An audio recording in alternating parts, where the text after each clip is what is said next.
Good morning and welcome to the big story right here on the BDTV Breakfast Show. We're kicking off this new week with a political jolt that could shake the 2027 table. Nigeria's former Vice President and PDP heavyweight Atiku Abubakar is making headlines once again, and this time is for what many are calling a shock defection to the African Democratic Congress. Now, this isn't just a game of musical chairs, it's the opening move in what would or could become one of Nigeria's most unpredictable election cycle yet. Now the question is Atiku trying to rebrand under a new banner?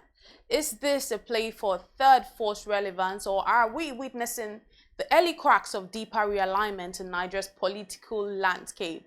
And more importantly, what does this mean for the economy, policy direction and business confidence as we approach 2027? Well, to help us unpack this and so much more is the Senior Special Assistant to His Excellency Atiku Abubakar, is also a political strategist and commentator, Mr. Demola Olariwaju. He knows the ins and outs of party politics in Nigeria just like no other. So welcome to the show, Demola. Thank you very much, Elizabeth. It's my pleasure to be here with you. Absolutely. Thank you for joining us this morning. First off, this move caught many people off guard. And the question many have been asking is, why ADC? In your opinion, what's your read on the thinking behind this move by Atiku Abubakar, His Excellency? Well, I think the important aspect of it is that is the result of the last election, the result of the 2023 election. That election was ethnicized. It was made. The focus wasn't on good governance. People, the subject matter became the North or South thing, and eventually led to APC winning power. We all agreed that the late Muhammadu Buhari, God rest his soul, didn't have a fantastic performance. It was below par. And so most people did not want APC in power in 2023. But, and that's why, APC and the incumbent president had 37.7% share of the votes, which is it's an absolute minority. It's a minority in the absolute, population of 100%. He had 37.7%. Alhaji Atiku Abubakar came in by the INEC figures, 6.98 million. And His Excellency Peter Obi also came in with 6.1 million votes. And so it's easy to conclude that if there was just one opposition party and just one ruling party, then the ruling party would have been defeated with their 37%. If you add Atiku's votes to Obi's votes, then we would not have the APC in power. So that was the thought, or that's the thought.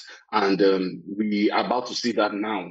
Fortunately or unfortunately, as to your question, why ADC? Fortunately or unfortunately, the People's Democratic Party has been infiltrated. The party is no longer what it used to be. The party is no longer fit to play opposition, and some of us do not think that the party can win a national election now or in the near future. Atiku Abubakar, His Excellency, has run twice on the platform of PDP. He ran in 2019, he ran in 2023. And so now he sees clearly that this is not a viable platform for us to fight against the misgovernance of the APC. So, it's only natural that a third party had to be found, because the same was also happening in Labour Party. And His Excellency Peter Obi has also made it very clear that, these things are being instigated by the APC. So, a third party had to be found, and the ADC, the patriots in ADC yielded the platform to for the collective interest of Nigerians. I think it's commendable. But yes, that's why ADC, we believe that this party can become the opposition force that Nigerians want. And we think that, the coming together of His Excellency Atiku Abubakar and His Excellency Peter Obi is very good for the quest of Nigerians for good governance. Right. So if I hear you correctly, are you saying that at the ADC now we're going to see His Excellency Atiku Abubakar as well as Peter Obi? Are you saying that they are going to be running together? No, I'm saying that they will be there, but being the two major opposition forces that we have in Nigeria, being the two people who came, who drew votes, 6.98 million and 6.1 million. Being those two people, having the two of them, I feel it's more important that they have agreed to work together Okay, so whatever the process comes to, however it is, we know that they will definitely be working together. Whether it's on a joint ticket or whether, but they will be in the same political party, along, of course, with the likes of El-Rufai, the likes of Nasir, El-Rufai, and all the other eminent personalities who are in this party. And one name that has often been ignored in the media is John is the founding chairman of the APC. He's also a frontline member of the ADC. And so that tells you that this is something serious, indicates that it is definitely a realignment of opposition forces to end the misgovernance of the APC. And that remains the goal, Elizabeth. Right. And do you think that ADC has the structure to carry such a candidacy? Well, eventually, I mean, structures are built, okay? Structures are built, and the leaders of the party are now in the process of building that structure. They're going to build that structure. You've seen, I think, you were right when you said that it took a lot of people unawares, okay? Some of us who had known about it from some point, it didn't catch us unawares. What I think surprised me in this is how the leaders conducted themselves with so much decorum, conducted themselves with so much with a spirit of sportsmanship, a spirit of togetherness, with an eye on the ball kind of operation. I do not think that the APC ever thought that their excellencies will work in the same political party. People were also surprised when Atiku showed up at RELEVANCE's place in Osun State, and you had the drummers. That was when they started to see that what is going on. And so yes, so I think the structure will be built, and if the people who are there, then I think we know that this is something that can be done. It's not just Atiku and Obi; it's also the experience of the former Senate President, Senator David Mark, who is known as a very calm operator in building structures. He's very calm. He knows how to pacify people who feel aggrieved. And then you have the energies of Ralph, tireless worker. You are seeing that going on in the Southwest. So I think with those leaders, ADC is definitely, because look, at the end of the day, I think what it boils down to is how much do Nigerians want a better life? How much do Nigerians want to end the misgovernance of the APC?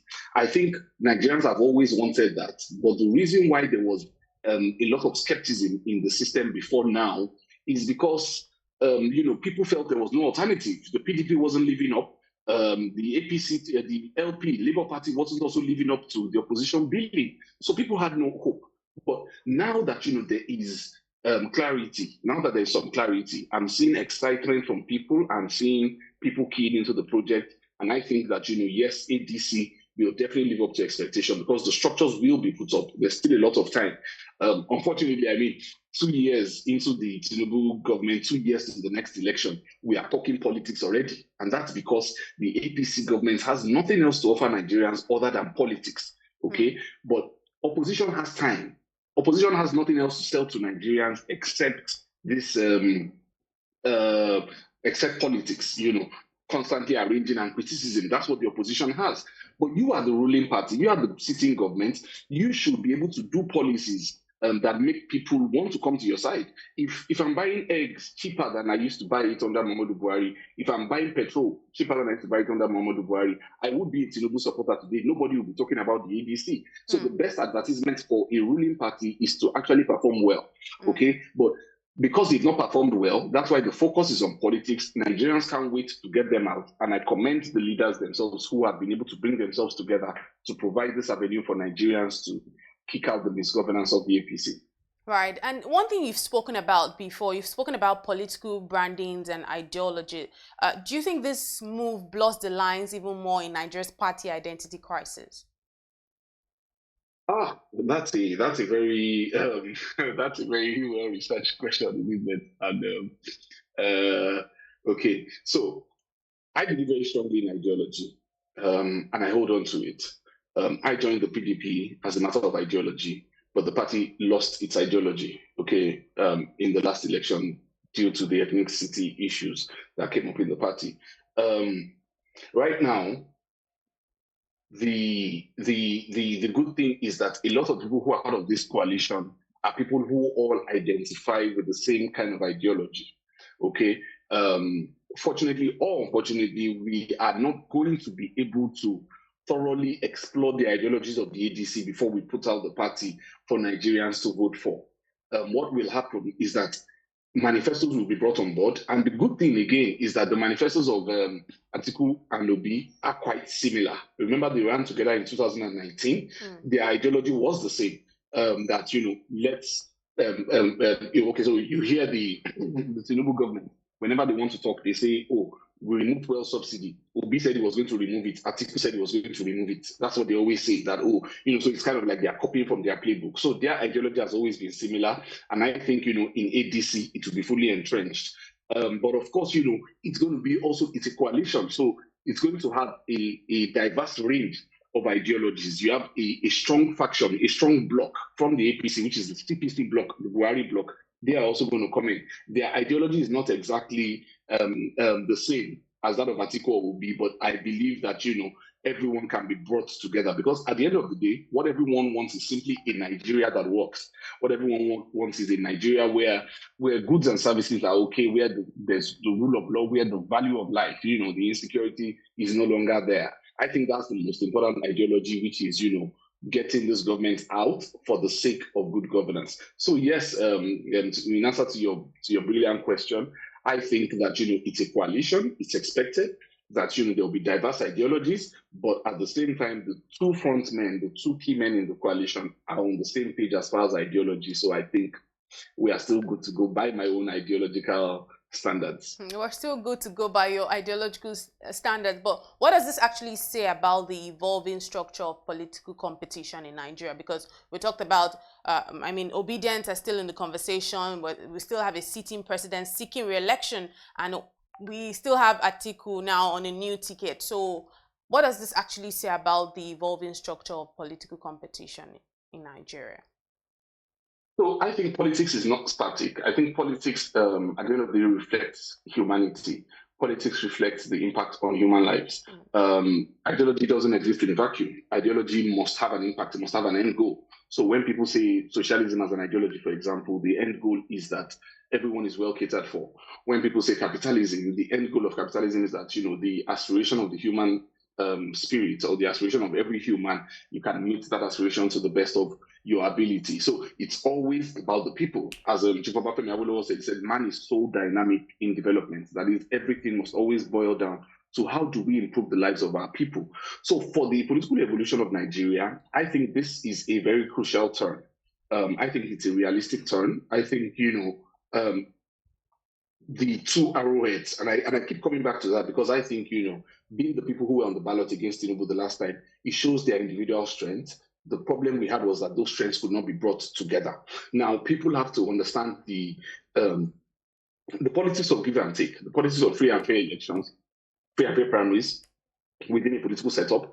People will now be introduced to that. Okay, we saw what happened in the last election. Atiku Abubakar won the PDP ticket by a series of political maneuvers. Tambuwal had to step down, but Peter Obi got the Labour Party ticket on a platter of gold. I think people who support him will be coming into a place where they will see the other side of politics. That look, sometimes it's about how interested are people in your structure. How interested are people in your candidacy? If people are interested in your candidacy, then delegates will vote for you. So I think it's good for the political evolution, because a lot of people are going to learn how important politics is, how things happen in politics. That yes, Demola might want to be president, I might want to be president, but I need to put in the work. I think their excellencies have put in the work. I think there's still a lot for them to do. But for those who are Nigerians looking in politics, I think that this is a very good time to be a part of this political movement, because it is going to create a lot of surprises. It's going to have a lot of lessons for people. But most importantly, I think the most important lesson will be that not rewarding a bad performance with a second term.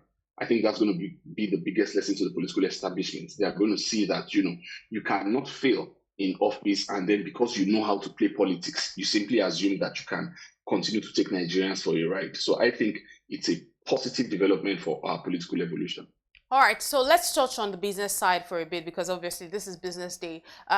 Would you think that a move like this will affect investor confidence or perceptions of political risk in the run-up to 2027? I think yes. I think when Bola Tinubu mentioned the four wise men, when he mentioned his four wise men, Aliko Dangote, Samad Rabiu, and those other guys, a signal was sent into the business community that these are the guys. But people also look beyond these things and realize that you didn't mention one of your strong men, one of the people who are with you. We know the people who are moving things. Some of them are not even Nigerians anyway. For instance, the biggest project ever awarded in the history of Nigeria, the Lagos Calabar Coastal Highway that they are building, it's awarded to a Lebanese contractor. So at the end of the day, Nigerian business people are going to look at themselves and say, what exactly has this government done for us? And then they will look at what can this government do for us? This is a government that, first of all, the APC party is not a capitalist party, okay? Foundationally not a capitalist party. And that's why Muhammadu Buhari did a lot of those things that he did, where they were having those socialist programs. There wasn't a lot going on the economic side of it. It wasn't good for private business. It wasn't good for entrepreneurship. Now we're about to have a combination of capitalist and populist policies under Atiku Abubakar or Peter Obi, or both of them together, okay, whichever way it goes. Now, we're about to have that. I think the business community should be excited. I think, for example, another example, this government is talking now about privatizing the refineries, okay, privatizing the refineries. This is the same thing that Atiku Abubakar said in 2019. And they went to town with their propaganda machinery to say that Atiku wants to sell the refineries to himself. Now, guess what? Years after that time, $13 billion spent, those refineries are still not working, not producing a liter of petroleum. People are still receiving pensions from there. People are still receiving salaries, despite the fact that it's of no benefit to Nigerians, okay? And the government now says they want to sell it. They are coming back to the Atiku idea. They are coming back to what Atiku said in 2019 when he was on the same ticket with Peter Obi. They are coming back to that. Okay, so I think the business community would see through this and realize that if these guys are just waking up to it, then it means they don't understand the entire plot. They don't know exactly what is going on. I think the business community would also see that they would prefer to. Am I still audible? Yes, very well, you are. Okay, great. Yes. So they would see that if they are saying that they want to sell these refineries now, it's not because of an altruistic motive or a patriotic motive, that it is simply because they already have identified the people they want to sell those things to. And they want to do it because they are not exactly happy with how Dangote has been able to pull, to shake the markets, in terms of his production of petroleum. So I think the business community is definitely talking. We know business people, they always have their eyes on the politics, because at the end of the day, politics affects all of us, and it affects a lot of people who run businesses, both small and big. So they understand the difference. They understand the stakes that, look, it's between a capitalist government, populist capitalist government, and a pseudo-socialist government that is now in place. It's also at the same time between a free market economy and a state capture system, which is what we have under Bola Tinubu. So I think the business community will look at it and pay attention to what is going on to what has been going on in the last couple of days, and they will continue to monitor the situation. All right, just because we're pressed for time, I'm going to ask you one question and then my final question. We know that what always happens is you see ego and all of that playing out. Do you see that happening this time around with the weight of ego and fragmentation like we've seen in the past? Do you see that playing out?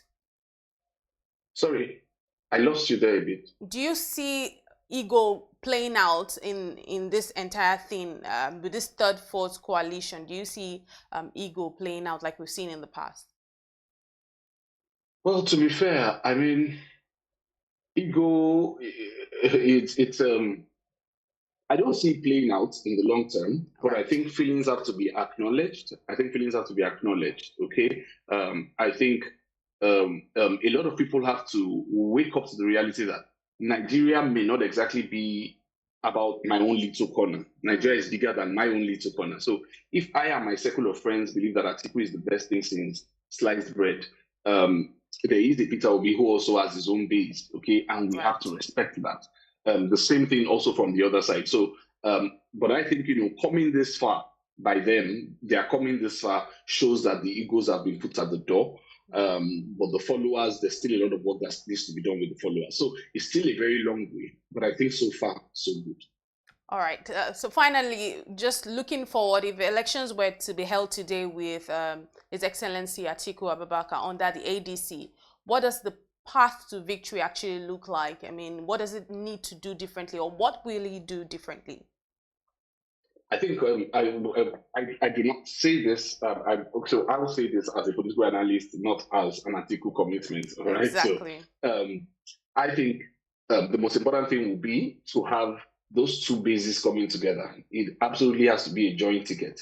Okay, it has to be a joint ticket, and the only way it can work is because Atiku has been vice president before, he can't be vice president again. So it has to be a joint ticket, but that joint ticket will come in a sense of co-president, so to speak, or come in the sense of a super vice president, which Atiku Abubakar also was, by the way. Under Olusegun Obasanjo, Atiku Abubakar was in charge of the economy, was the chairman, National Council of Privatization. He headed so many things. So I think if there's that coming together of these two gentlemen, I think if the elections are held today, then this government is gone. And the numbers back us up on this.